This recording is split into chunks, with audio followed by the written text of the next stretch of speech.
लेकिन कैसा परिवर्तन करना है ये प्रकृति के हाथ में नहीं है, ये वस्तु के स्वयं हाथ में है। कल हमने कहा था वस्तु में आनंद नहीं है, वस्तु के धर्म में आनंद है। वस्तु भिन्न चीज है, वस्तु का धर्म भिन्न चीज है। ज्ञान भिन्न चीज है, ज्ञान का स्वरूप भिन्न चीज है। आत्मा अलग चीज है और आत्मा का स्वरूप अलग चीज है। आत्मा के संबंध में विषमवाद नहीं है, विषमवाद है आत्मा के स्वरूप में। सृष्टि के संबंध में विषमवाद नहीं है, विषमवाद है सृष्टि के स्वरूप में। भगवान के संबंध में विषमवाद नहीं है, सभी भगवान को मानते हैं। विषमवाद है भगवान के स्वरूप में। संसार में बहुत कम लोग होंगे जो नास्तिक हों। सबसे बड़ा प्रमाण पत्र है, कितना भी बड़ा विज्ञान विकास कर ले, लेकिन आज भी विश्व का हर देश किसी न किसी अदृश्य शक्ति को मानता है। मैंने पूछा बहुत सारे लोगों से, आप लोगों से पूछा कि आप लोग हमें नेट पर शोध करके बताओ कि विश्व का ऐसा कौन सा देश है जो किसी न किसी अदृश्य शक्ति को नहीं मानता हो। किसी को नहीं मानता हो, प्रत्यक्ष को ही मानता हो। किसी महाशक्ति जो अदृश्य है, ऐसे को नहीं मानने वाला देश कौन सा है? आप लोग तो सारी दुनिया से परिचित रहते हैं। आजकल सारी दुनिया आपके नेट पर है, आपके मोबाइल में। बोलो ऐसे दुनिया का कौन सा देश है जो किसी न किसी अदृश्य शक्ति को नहीं मानता हो? अक्षय जी, आपको मालूम दुनिया का ऐसा कौन सा देश है जो किसी न किसी अदृश्य भगवान या शक्ति को नहीं मानता? बताओ, मुझे मालूम नहीं, मैं इसलिए पूछता हूं कि पता चल जाए। नहीं है, मैंने जो खोजा नहीं है। इससे ही सिद्ध हो गया कि सारा विश्व तो पागल नहीं है, सारा विश्व तो मूर्ख नहीं है। विज्ञान कितना भी चिल्लाता जाए, एक देश को भी उस अदृश्य शक्ति के विश्वास से रहित नहीं कर पाया। अमेरिका सबसे बड़ा, सबसे ज्यादा कर्तृत्ववाद अदृश्य शक्ति को मानने वाला अमेरिका है, रूस है। इनके अंदर बहुत है, भारत तो बहुत बाद में है। इसलिए सारा विश्व जब एक मत है कि कोई अदृश्य शक्ति जरूर है जिसका आलम्बन हमें लेना है, जिसका सहारा मुझे चाहिए, जो हमारी छाया बन के रहे, हर व्यक्ति चाहेगा। क्योंकि जीवन में सब कुछ होने से ही नहीं होता है, कुछ करने से भी होता है।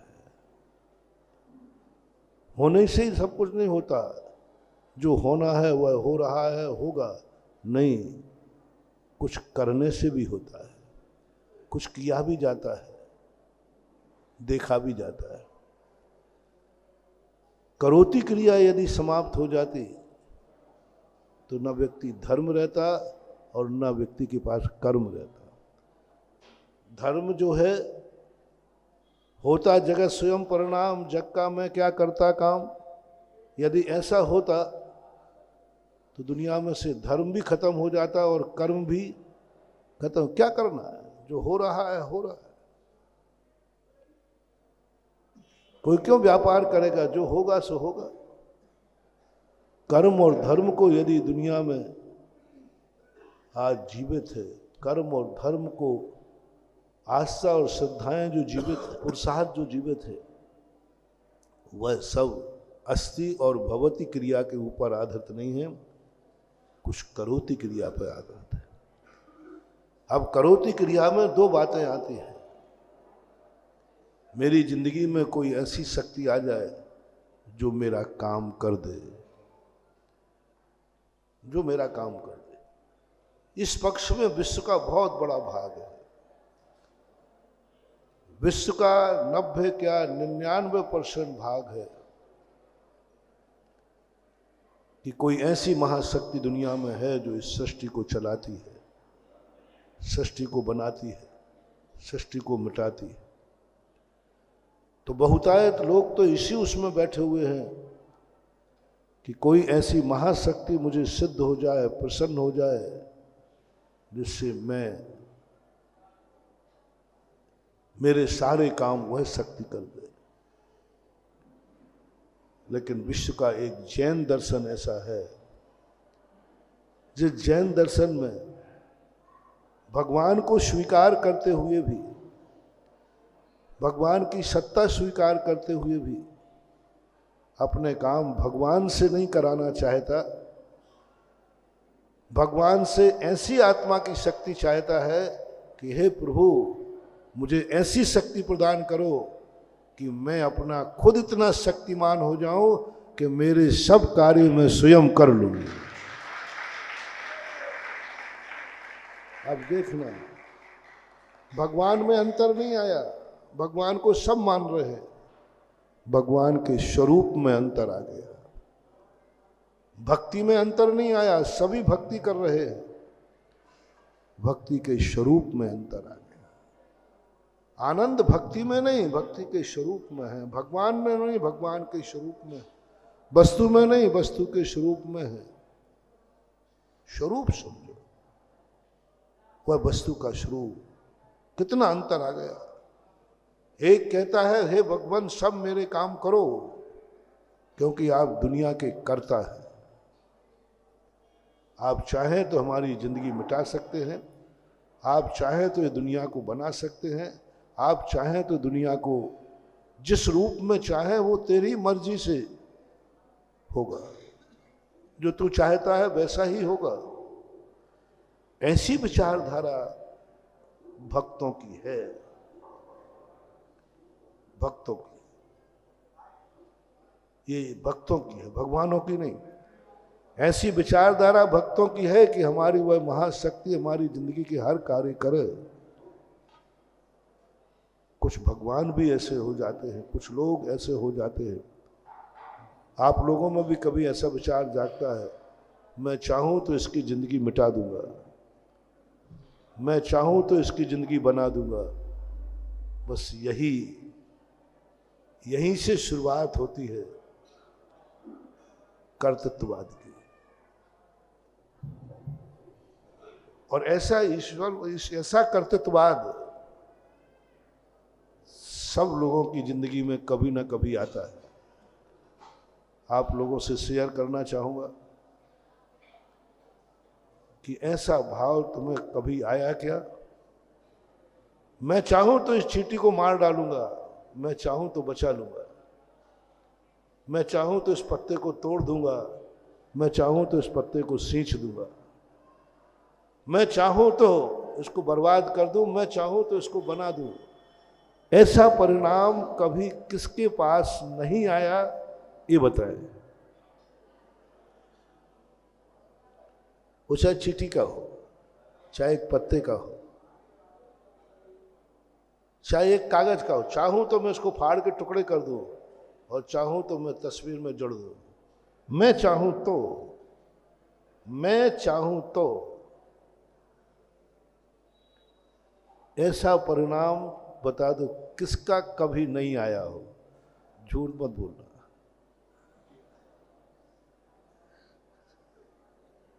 रसिया जी, श्रीज बोल भाई, आया तो इसका अर्थ कि मैं बच जाऊंगा?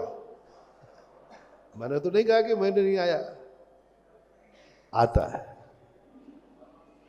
आता है। बस इसी को जीतना है। ये दूसरे के लिए हमारे मन में जब ये भाव आवे,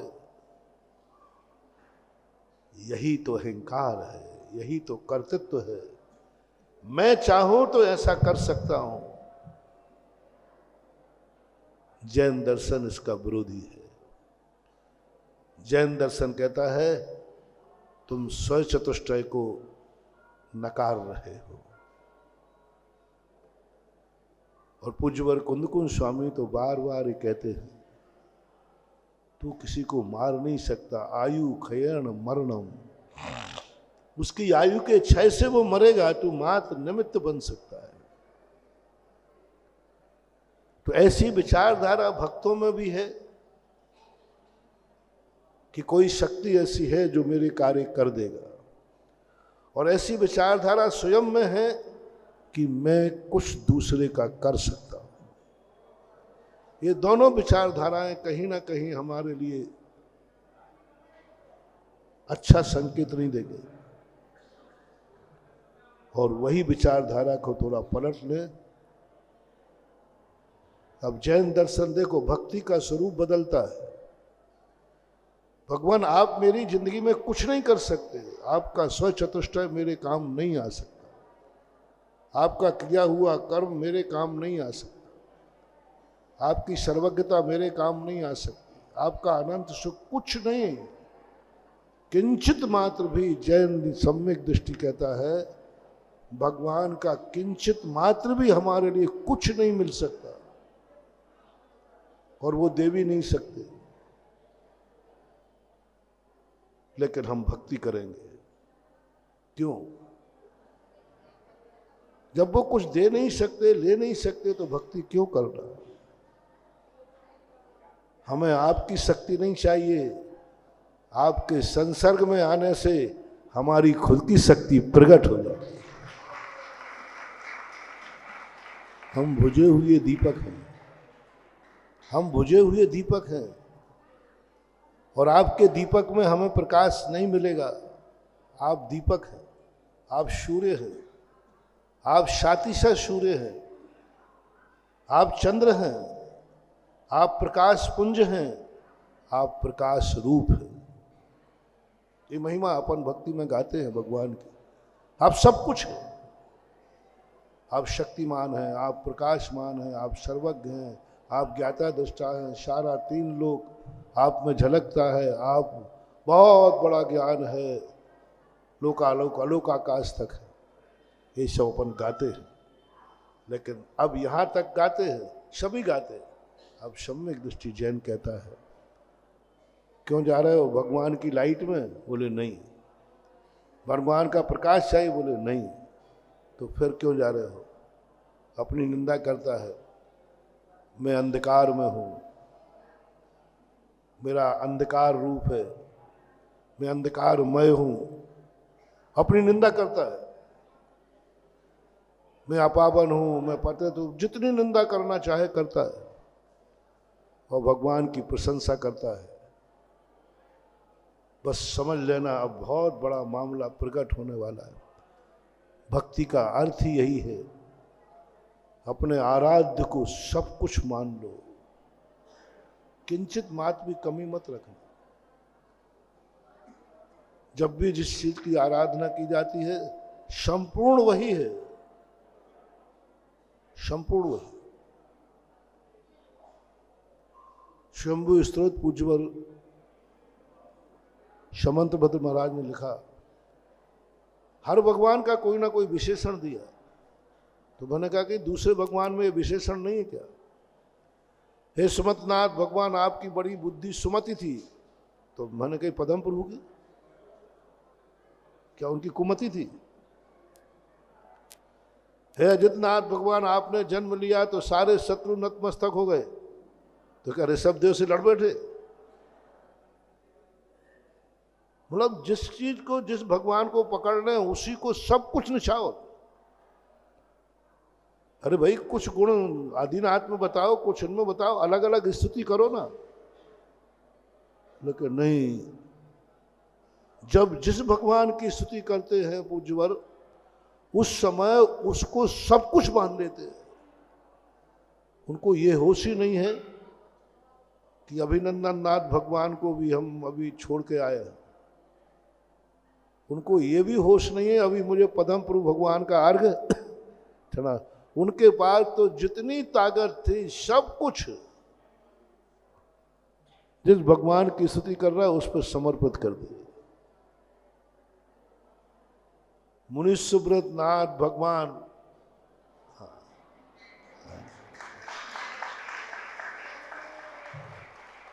अपन तो जिसकी खाना उसकी बजाना, जिसकी छाया में बैठे समंत भद्र महाराज ने कहा अभिनंदन नाथ भगवान की अभी हम कितनी महिमा गा के आए, और आज मैं कह रहा हूं गजब। जो कुछ संसार में सबसे शक्तिमान है उनका नाम है मुनि सुब्रत नाथ भगवान। अरिष्ट निवारक सब केवल ज्ञानी, ये सर्वज्ञ, सब जितने गुण दुनिया में हैं वो सब इनके पास है।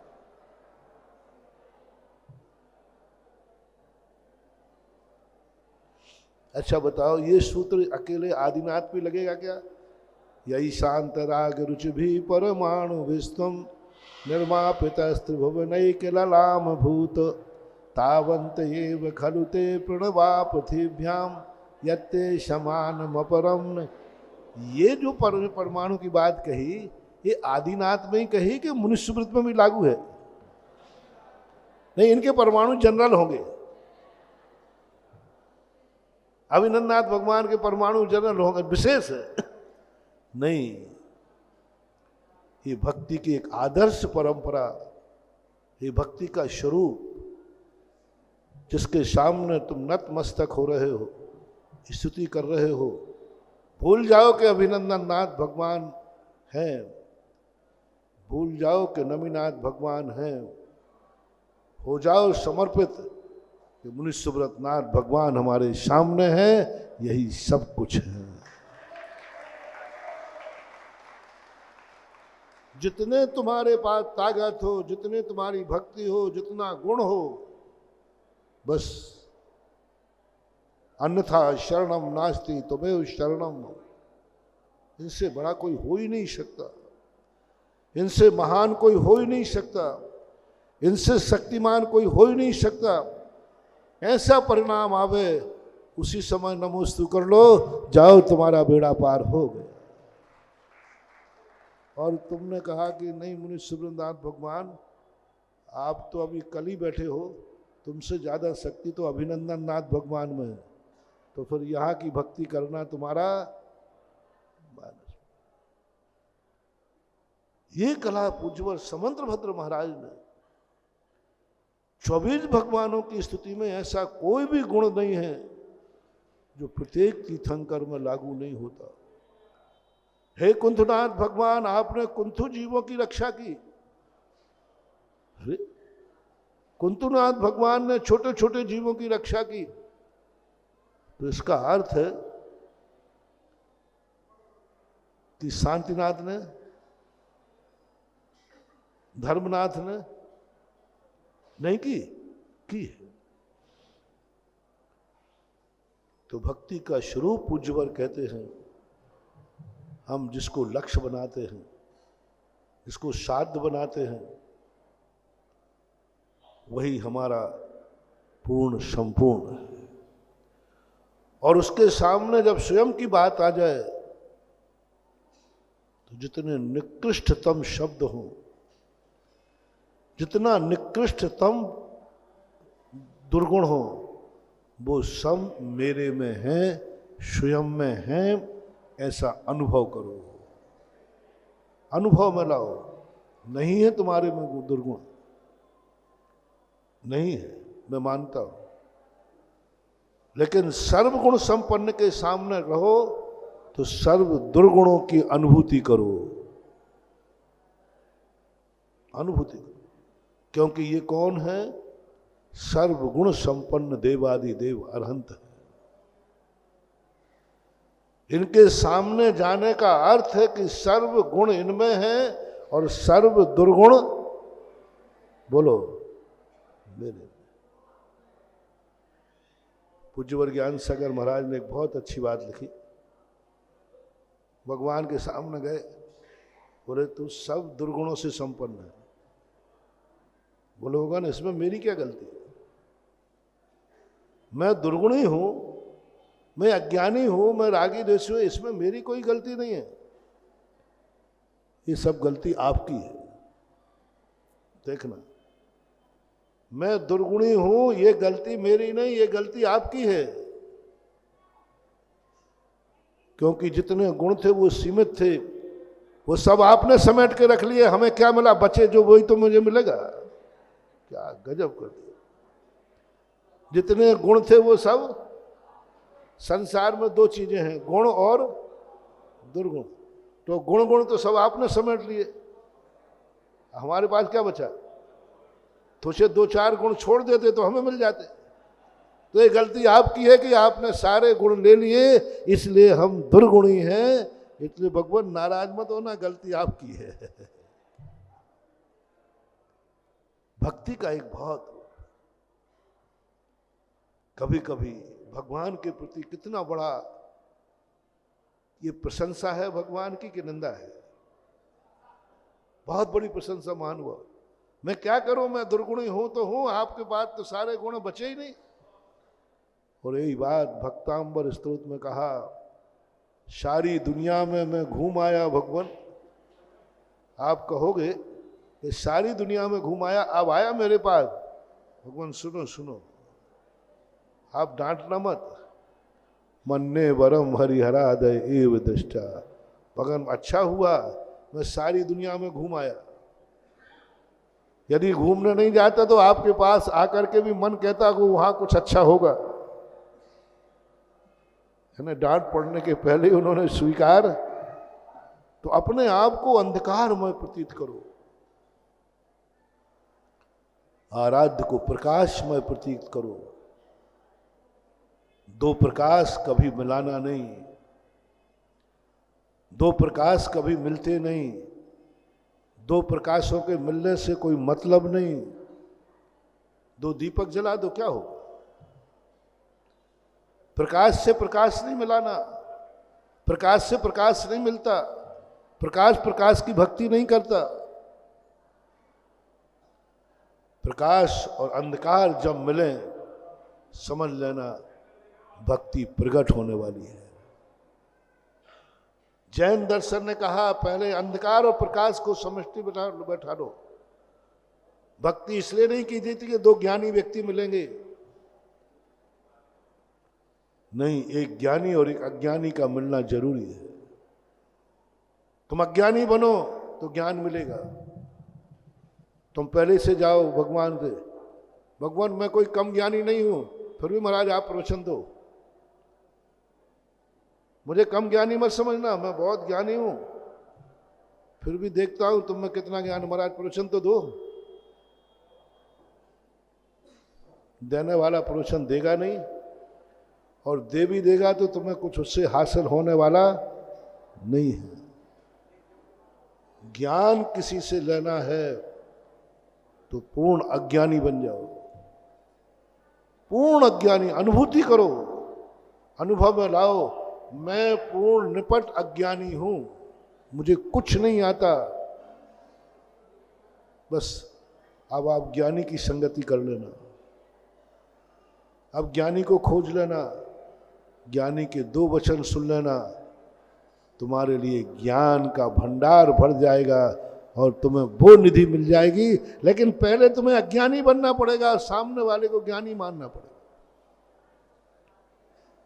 सामने वाले को पुण्यात्मा, सामने वाले को धर्मात्मा, सामने वाले भगवान को आप ज्ञान पुंज मानिए, प्रकाश पुंज। जलता हुआ दीपक, उगता हुआ सूर्य, और अपने को मानिए घोर अमावस्या का अंधेरा। बुझा हुआ दीपक,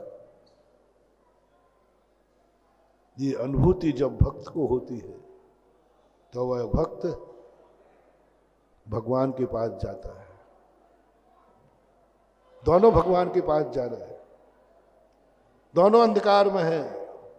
एक जा रहा है, भगवान प्रकाशमान है, उनके प्रकाश में हम अपनी जिंदगी जिएंगे, उनके प्रकाश से हम करेंगे। और दूसरा जो जैनी है वो कहता नहीं, मैं भगवान के प्रकाश में नहीं जुड़ा, क्योंकि वो प्रकाश पर चतुष्टय रूप है। तो फिर किस लिए जा रहे हो? क्योंकि जैसे मैं जलते हुए दीपक का स्पर्श करूंगा, मेरा बुझा हुआ दीपक जल जाएगा। बस ये है जैन दर्शन की भक्ति। आपने दो दीपक को देखा, जलते हुए दीपक से बुझा हुआ दीपक टच होता है। जलता हुआ दीपक ने अपनी ज्योति दी क्या? नहीं दी, कुछ नहीं दिया। अपनी बाती दी, अपना घी दिया? नहीं दिया। लेकिन जैसे उससे टच हुआ तो बुझे हुए दीपक की शक्ति जाग गई। बुझे हुए दीपक में वो ज्योति छुपी हुई थी, बुझे हुए दीपक में वह शक्ति छुपी हुई थी।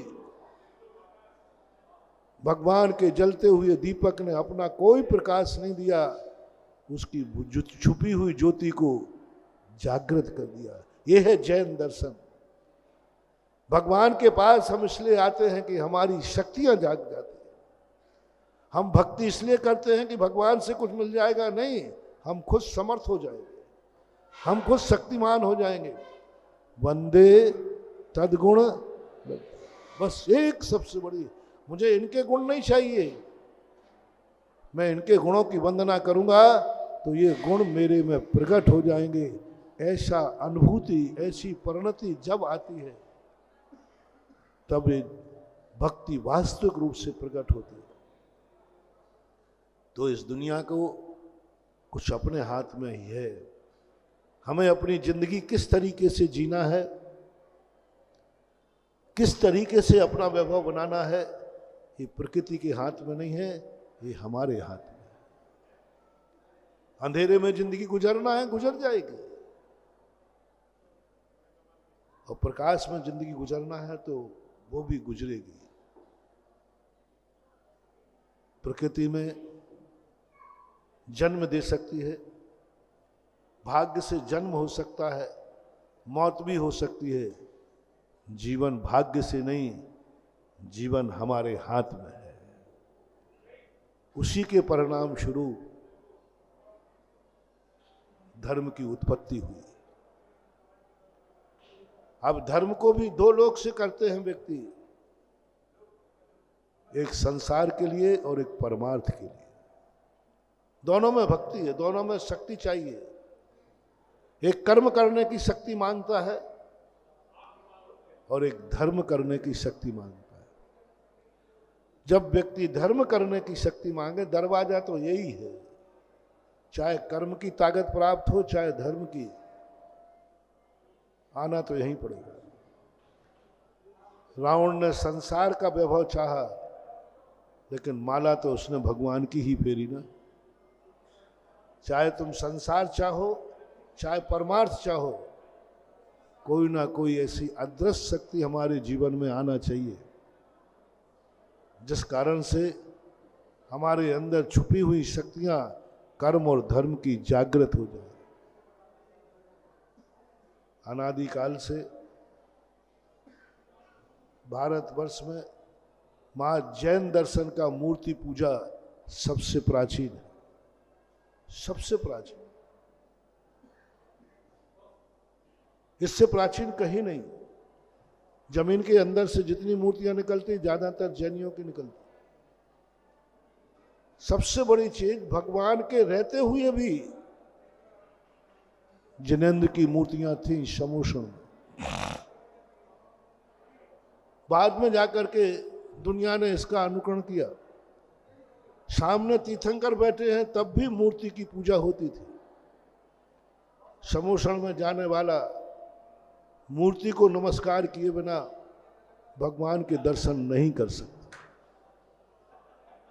अपन लोग सोचते हैं कि ये पंचम काल की देन है, भगवान नहीं है इसलिए मूर्ति की पूजा होती है। नहीं, भगवान है तब भी मूर्ति की पूजा होती थी। 10 कदम पे भगवान समोषण में बैठे हैं, फिर भी मानस्तंभ की स्थापना है, चैत्र वृक्षों पर मूर्तियां हैं, उनको नमस्कार किए बिना ना तो चौथे काल में ना पंचम काल में कभी हमें ना प्रभु दर्शन होगा और ना आत्म दर्शन होगा। आत्म दर्शन भी नहीं हो सकता, भगवान दर्शन भी नहीं हो सकता। पहले मूर्ति को स्वीकार करो, स्थापना को स्वीकार करो, मानस्तंभ के पास जाकर के नमोस्तु करो कि मैं इस सत्ता को स्वीकार करता हूं। अदृश्य सत्ता, जड़ में चेतन की अनुभूति, एक आकार में साक्षात भगवान की अनुभूति, आकार में साक्षात भगवान की अनुभूति करना, आकार में साधारण आंख नहीं होगी। जो एक आकार में भगवान का अनुभूति कर लेता है, उसके बाद में जाकर अंदर भगवान का दर्शन होता है। समोषण की बात कह रहा हूं, चौथे काल की बात कह रहा हूं, तीर्थंकर के उपस्थित रहते हुए कह रहा हूं। पहले मान आवाज नहीं, आवाज गूंज रही भाई। ओम शांति। बहुत बड़ा रहस्यमय सूत्र आपको दे रहा हूं। चौथे काल में भगवान का दर्शन करना है, भगवान है दुनिया में, तो नियत बनाई गई। भगवान का वही दर्शन कर सकता है। मैं एक पाषाण की, रत्न की अचेतन उनकी प्रतिलिपि बनाता हूं। क्या इसको देखकर तुम कह सकते हो ये भगवान है? भगवान की मूर्ति नहीं। जैन दर्शन मूर्ति की पूजा नहीं करता, मूर्तिमान की पूजा करता है। मूर्तिमान की पूजा करता है। आप लोगों से पूछा जाए कि आप किसको नमोस्तु कर रहे हैं, किसको विराजमान किया है यहां, क्या तो भगवान की मूर्ति को नहीं। मैंने मंत्री नहीं बोला मूर्ति का, मैंने तो साक्षात मंत्र बोला। देखो, देखना क्या गजब सिद्धांत है जैन दर्शन का। आनंद उछलता है, आनंद उछलता है। मूर्ति का नाम नहीं लिया, मूर्ति की स्थापना नहीं हुई, मूर्ति का पंचकल्याणक नहीं हुआ। सारे पंचकल्याणक भगवान के हुए हैं, मूर्ति के नहीं हुए।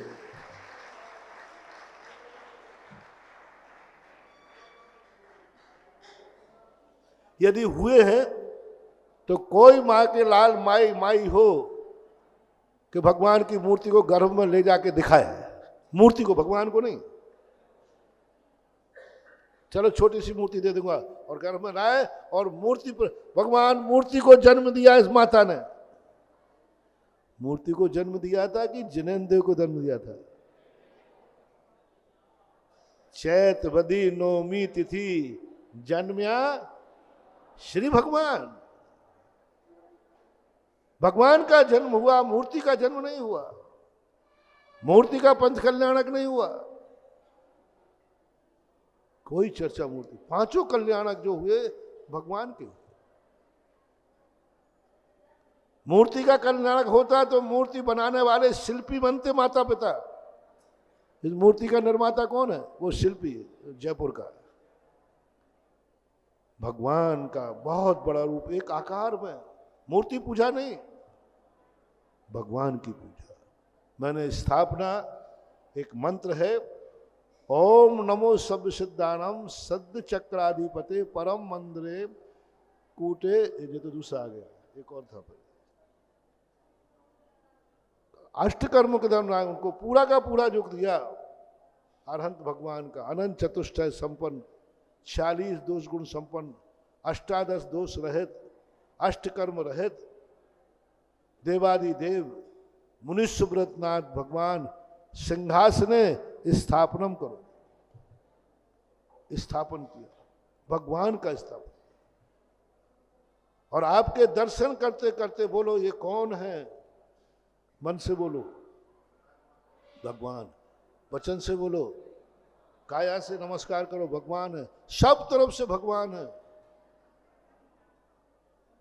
जब ऐसी अनुभूति चौथे काल में मानसस्तंभ की मूर्ति देखकर आए कि मैंने साक्षात भगवान को मानसस्तंभ में देखा है, तब कहीं जाकर अंदर जाकर के तुम्हें साक्षात तीर्थंकर का दर्शन होगा। ये कहानी तो मैंने चौथे काल की सुनाई, अपन पंचम काल में अपने भी ललक है कि एक दिन हम साक्षात तीर्थंकर का दर्शन करूं।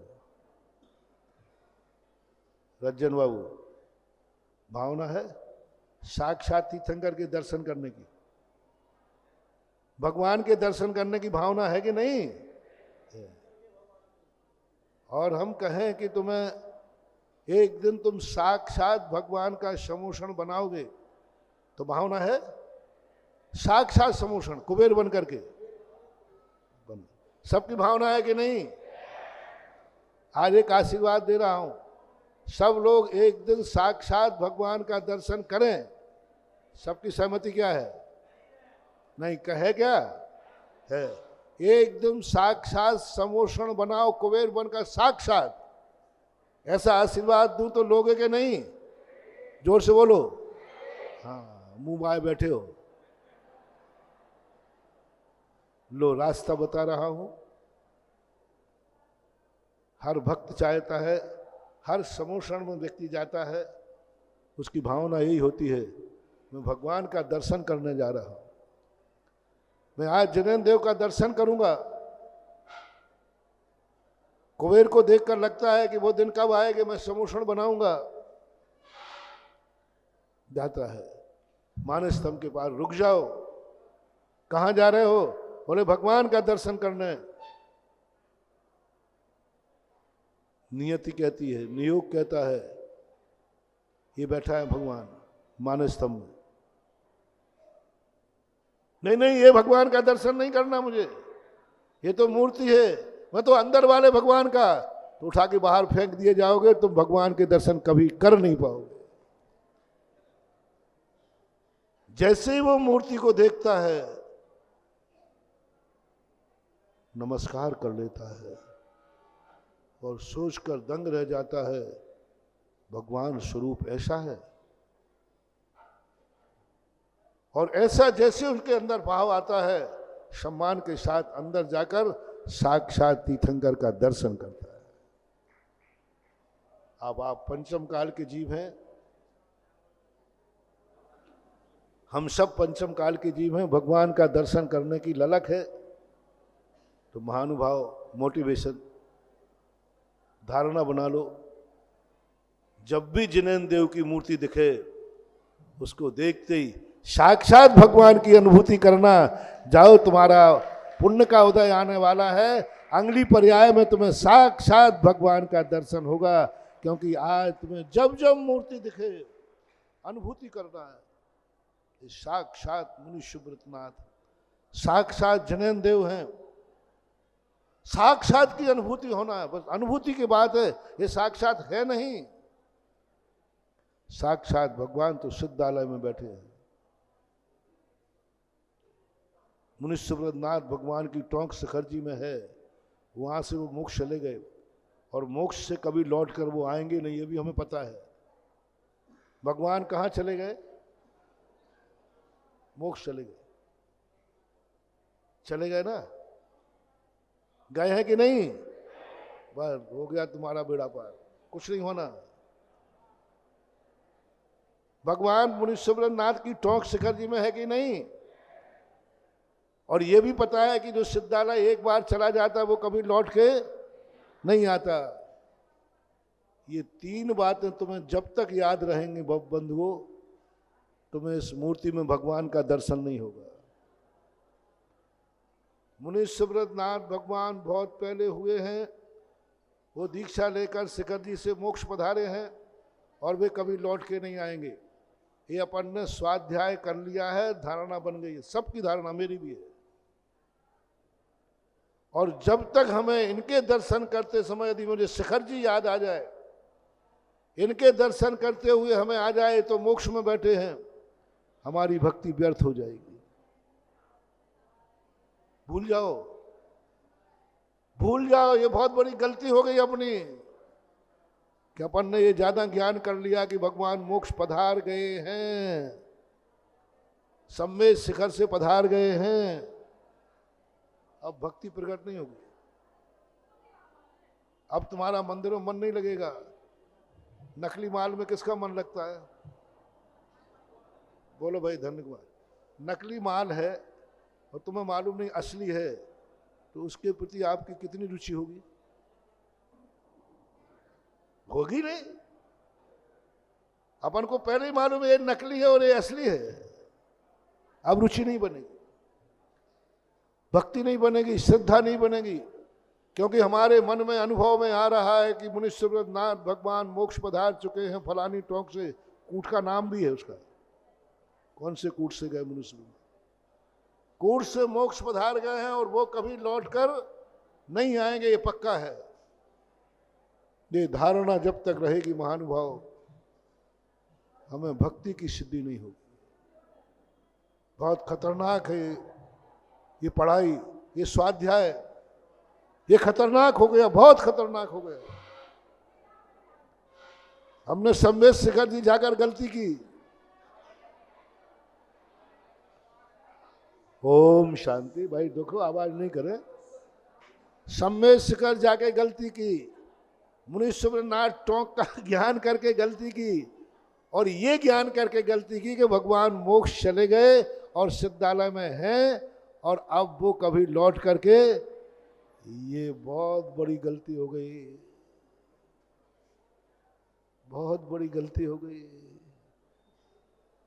भूलो भूलो भूलो, भूल जाओ। नहीं गए भगवान मोक्ष, नहीं गए शिखर जी से मोक्ष, मुनीश्वरनाथ भगवान नहीं गए। कोई पूछे गए? नहीं गए।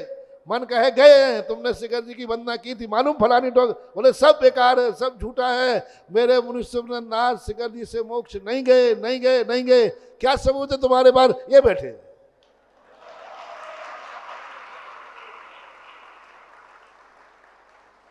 और बात सही है। यदि वो मोक्ष गए थे तो ये कौन है? मन से कहा, ज्ञान ने कहा, ये बैठे हैं ना। हाथ कंगन को आरसी क्या, पढ़े लिखे को फारसी क्या? यदि मोक्ष चले गए थे तो यहां कौन है? ये अनुभूति आ जाए, नहीं मेरे सामने बैठा है भगवान।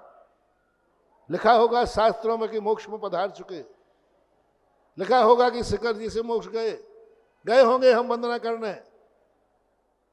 वहां की बात वहीं छोड़ दो। हमारे तो अभाग्य है कि हम मुनीश्वरनाथ भगवान के सामने बैठे हैं, भगवान मेरे सामने। भूल जाओ। हर समय सिद्धांत की बातें याद नहीं रखना, कभी कभी सिद्धांत की बातें भूलना भी, और जैसे तुम भूलोगे भक्ति प्रकट हो जाएगी, आनंद आएगा भगवान के सामने। जब भगवान सामने हो भक्ति कैसे नहीं आएगी? भगवान सामने हो तो भक्ति आएगी। तुम्हारी भक्ति इसलिए नहीं आ रही है कि तुम्हें ये भगवान नकली दिख रहे हैं, असली सिद्धालय में नकली है।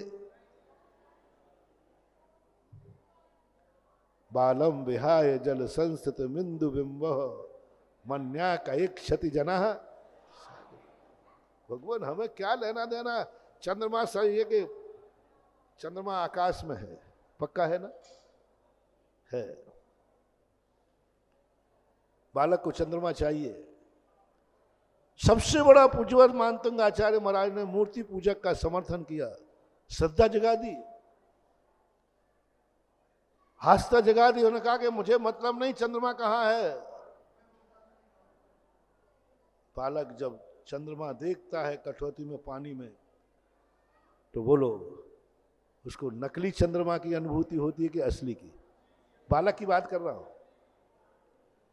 उसको उस समय अनुभूति में आता है वो अलग है, ये तो उसकी छाया है। चंद्रमा तो ऊपर है, ये तो उसकी छाया है। यदि उसको ये अनुभूति आ जाए ना, तो कठौती उतार के तुम्हारे माथे से मारेगा, माँ से।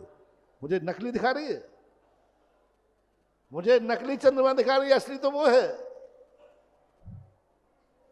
बोलो, उस बालक का मन लगेगा? बालक को आनंद आएगा? नहीं आएगा, क्योंकि उसे असली कहाँ दिख रहा है? ऊपर। और यहां क्या दिख रही? छाया। छाया में क्या आनंद?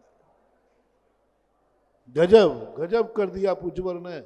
क्या हमारे मन को, हम बहुत ज्यादा ज्ञानी बन गए हैं,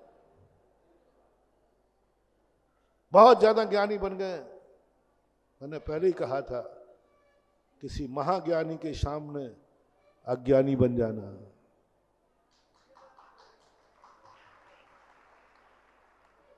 किसी महान पावन व्यक्ति के सामने पतित बन जाना, अपावन बन जाना, प्रकाश के सामने अंधकारमय बन जाना, बनना ही पड़ेगा। महानतुंगाचार्य महाराज कहते हैं कि उस बालक को चंद्रमा में जब देखता है, कठौती में, तो उसकी आनंद की अनुभूति कितनी आती है।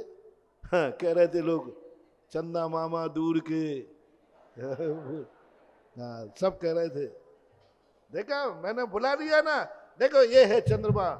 और वो उससे खेलता है, उसको देखता है, उसको साक्षात चंद्रमा की अनुभूति होती है, साक्षात चंद्रमा की अनुभूति होती है।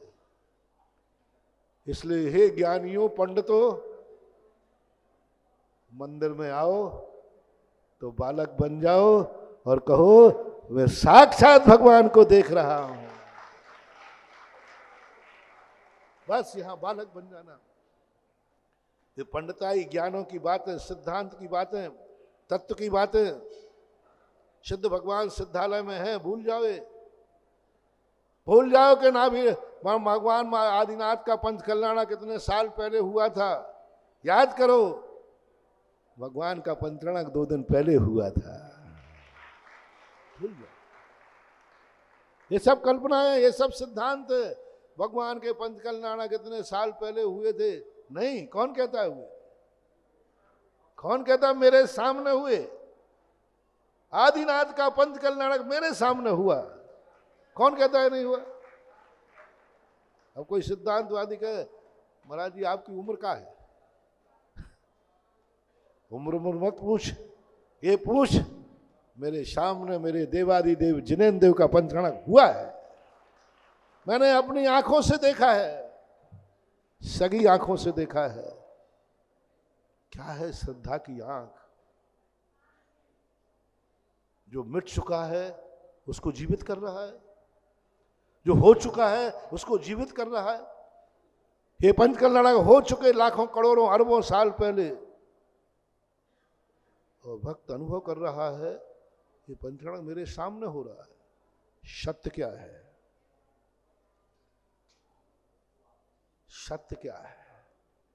भगवान का पंचकल्याणक करोड़ों सागरों पर्यंत पहले हुआ, ये जिनवाणी में लिखा है, शास्त्रों में लिखा है, पक्का है। और अपन कह रहे हैं, भक्त कह रहा है, मैंने अभी 2 दिन पहले ही साक्षात पंचकल्याणक देखा है। बोलो, शास्त्र सही है या ये भक्त सही है?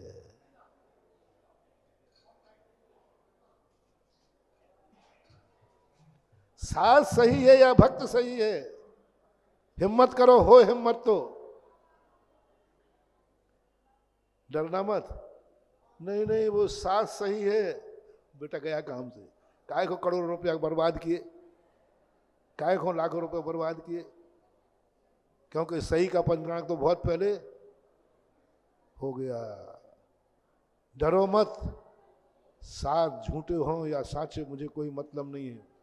दावा करो, साथ में सही लिखा के झूठा लिखा मैं नहीं जानता हूं, इतना जानता हूं कि मेरी आत्मा ने साक्षात पंचकल्याणक देखा है, ये सत्य था।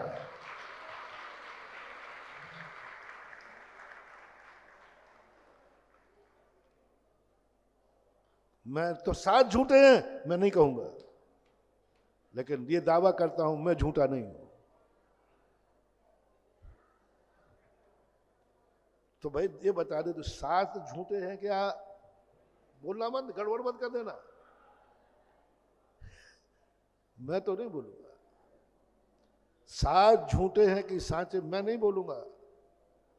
मैं तो ये दावा करता हूं, मैंने सगी आंखों से साक्षात जिनेंद्र देव का पंचकलनाक देखा है। मैं साक्षात सौधर्मेंद्र था, मैं माता पिता था, मैं कुबेर था, मैं ईशान था, मैं सनत कुमार था, मैं यज्ञ नायक था। तू कौन था भाई? आनंद था। मैंने खुद सगे हाथों से हार दिया भगवान को। तुम कह रहे कि इतने साल पहले हुए, गलत बात है। मैंने खुद दिया है हार, और चिंता मत करना गवाह मैं हूं। हाँ ये भी हो, आप लोग भी हो गवाह, तो गवाह थे, तीनों तो गवाह थे, चारों ही गवाह थे। बोलो राजा श्रीयान सोम ने अभी 4-5 दिन पहले आदिनाथ भगवान को हार दिए हैं कि नहीं? क्या चाहिए प्रमाण? दिए, मैंने खुद दिए हैं, साक्षात जिनेंद्र देव को हार दिए। झूठे की अनुभूति मत करना। एक झूठा हो जाएगा, सब झूठी हो जाएगी दुनिया। पंचकल्याणक झूठा तो मूर्ति झूठी, भगवान झूठा, मंदिर झूठा, और फिर अपन सब भक्तियां भी नहीं। कोई झूठा नहीं। भक्ति में सिद्धांत नहीं लाना, भक्ति में सत्य नहीं जानना। भक्ति कभी सत्य को नहीं देखती कि कठौती में चंद्रमा है, ये सत्य है कि असत्य है। भक्ति तो कहती है जो मैं देख रहा हूं वही सत्य है। तो देख रहा हूं, मैंने पंचकल्याण देखा है, और आज मैं साक्षात मुनीश्वरनाथ भगवान को देख रहा हूं मैं अपनी आंखों से। मन में संदेह भी मत करना कि सत्य क्या है। सिद्धालय वाला मुनीश्वरनाथ, मंदिर वाला, भक्ति प्रकट करना है तो मंदिर वाला भगवान ही सही है, और यही मेरे लिए कार्यकारी है, यही मेरी भक्ति को देने वाला है। अब साक्षात समूषण बनाना है। हमारा ऐसा दिन आए तो बस पहले तुम अपने भगवान का समूषण बनाओ। ये मंदिर बनाया है, एक दिन में अब बनाने की जरूरत ही नहीं। मैंने तुम्हें आशीर्वाद दिया, क्यों? एक दिन तुम्हें आशीर्वाद देता हूं रंजन साहब, भगवान का समूषण बनाओगे तुम, और उस कुंवर साहब को भी शामिल कर लेना। बबलू है, वो बनाते ही रहता है।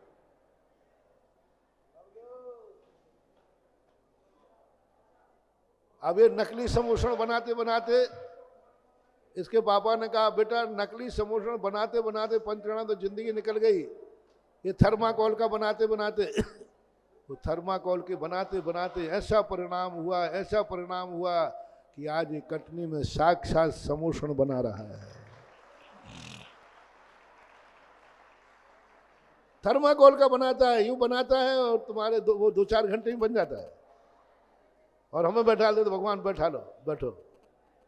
और बनाते बनाते भाव आया, नहीं एक साक्षात समूषण बनाए। बस महानुभाव, मत करो कल्पना। मैंने कहा कि मैं साक्षात मुनीश्वरनाथ भगवान के दर्शन कराऊंगा, और होंगे। तुम कहना महाराज जी लोभ मत दो, मैंने तो साक्षात मुनीश्वरनाथ भगवान का दर्शन कर रहा हूं। मत लोभ में जाओ कि मैं समूषण कब बनाऊंगा। तुम तो ये कहो जब साक्षात भगवान है तो ये मंदिर ही मैंने समूषण बना दिया। तुम कह रहे बनाओगे, मैंने बना दिया। मैंने क्या लोभ दिया तुम्हें? तुम्हें आशीर्वाद देता हूं, तुम एक दिन भगवान का समूषण बनाओगे। तो तुम क्या कहना, भगवान आपके आशीर्वाद तो है जब बनाऊंगा। अंदर बोल दो, मैंने तो बना दिया। मैं मुनीश्वरनाथ भगवान के दर्शन कराऊंगा। तुम्हारी आत्मा को महाराज आप तो कराओगे, मैंने तो कर रहा हूं।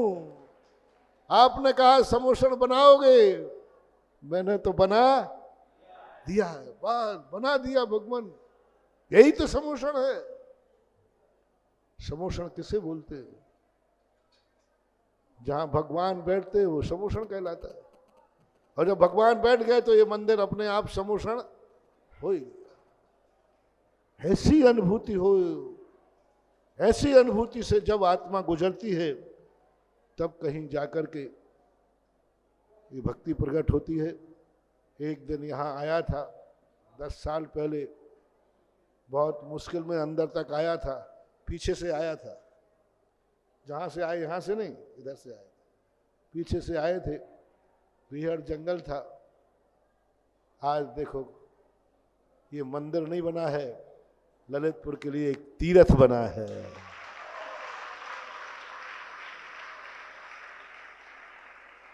तीर्थ बना। अब जब भी तुम्हारा मन हो थोड़ा बहुत घूमने का, तो घंटा मंटा घर के यहाँ मत घूमा करो।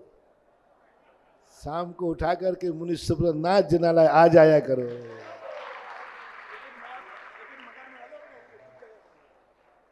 और अब तो भगवान का मंदिर बन रहा है, तो इस पूरी कॉलोनी में अब भगवान के भक्तों के भी मकान बनना चाहिए। और मेरी तो भावना है कि जिनेंद्र भगवान का इतना बड़ा पूरा प्रांगण है, सारा प्रांगण जैनियों के ही मकान बनना चाहिए और जैनियों की बस्ती मानी। पूरे इस एरिया में पूरा एक जैन कॉलोनी के बने, जैन कॉलोनी, और सारे जैनियों को अपना एक एक प्लाट लेकर के, और इसको ऐसा आज नहीं लो कल पछताओ। और 5-10 साल बाद कहोगे महाराज ने कहा था ले लेते तो। हर चीज बढ़ रही। अभी चर्चा कर रहे थे, डोड़ा घाट में जब शिलान्यास हुआ था बिल्कुल आउट एरिया था, कुछ नहीं था वहां, कुछ भी नहीं। ये कुछ करने जाते थे, पता नहीं क्या बता रहे थे। पहले की बात है। आज देखो वहां इतनी घनी बस्ती है कि रास्ते भी छोटे कर दिए। एक दिन ये भी यहां होगा कि यहां इतने रास्ते छोटे हो जाएंगे। इसलिए हमने पहले जानता था, अपन तो भविष्य जानते थे, थोड़ा थोड़ा पहले ही जानता था कि इतनी घनी बस्ती हो जाएगी, कल के दिन ललितपुर के भक्त आएंगे तो कहाँ बैठेंगे। इसलिए हमने पहले ही रज्जन से चारों तरफ हाथ पैर फैला लिए। कितने ही तुम घनी बस्ती कर लेना, लेकिन ललितपुर की पूरी जनता मैदान में बैठकर मुनीश्वरनाथ भगवान की भक्ति करेगी। छोटा मोटा प्रांगण नहीं है। लगभग कितने बीघा हो गया? कितने बीघा नहीं, ये मंदिर का एरिया कितने बीघा का हो गया? मंदिर का नहीं, मंदिर का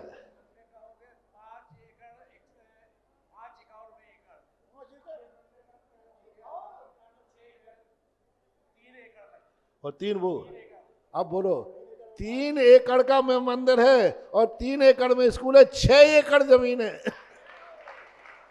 और 6 अड़ाम कितने होते? 2.5, 15 बीघा जमीन है। अब तुम कितनी घनी कर लेना, हमारा मंदिर तो खुला रहेगा। अन्यथा ये मंदिर में 20 फुट का गैप होता और सामने तुम कपड़े सुखा रहे होते, क्योंकि मकान बन जाता, फ्लैट बन जाता। तो मैंने कही नहीं, मंदिर की छाया तुम्हारे घर पे नहीं तो घर की माया मंदिर में भी नहीं है। और इन्होंने खुले दिल से, आज कौन जमीन देता है? हमने जो कहा आज तक रज्जन ने कभी ना तो कहा ही नहीं, कभी नहीं कहा, 10 साल पहले भी नहीं कहा, आज भी नहीं कहा। मैंने उंगली दिखाई कि यहां से बाउंड्री बनेगी, इन्होंने तुरंत कह दिया जी बनेगी। एक बार भी किसी माथे पे कोई नहीं आया। और मंदिर देख करके आप सबको कैसा लग रहा है? एक ही परिवार 15 बीघा जमीन दे करके, चिन्हालय को बना करके, और ऐसे पंचायत को समर्पित कर दे जैसे इन्होंने कुछ किया ही नहीं हो, पंचायत को सौंप दिया। तो ये बहुत बड़ा आदर्श काम ललितपुर नगरी में हुआ, बहुत बड़ा कार्य हुआ ललितपुर का। एक तीर्थ क्षेत्र का रूप में, जैसे राजस्थान में नसियाँ चलती हैं, नसिया, तो यहीं एक प्रकार की अभी तो फिलहाल ललितपुर के लिए नसिया है। आप लोग बढ़िया यहाँ आकर के सुबह शाम अपने रिश्तेदार आवे तब आवे शांति के साथ। और बेटा मेरे कहने पर नहीं आए ना तो फिर एक है जो तुम्हें बुलाएगा यहाँ, जिसका नाम शनि है। बेटा 7.5 लग गया, शनि का अड़ैया लग गया तो आना पड़ेगा नाक रगड़ के।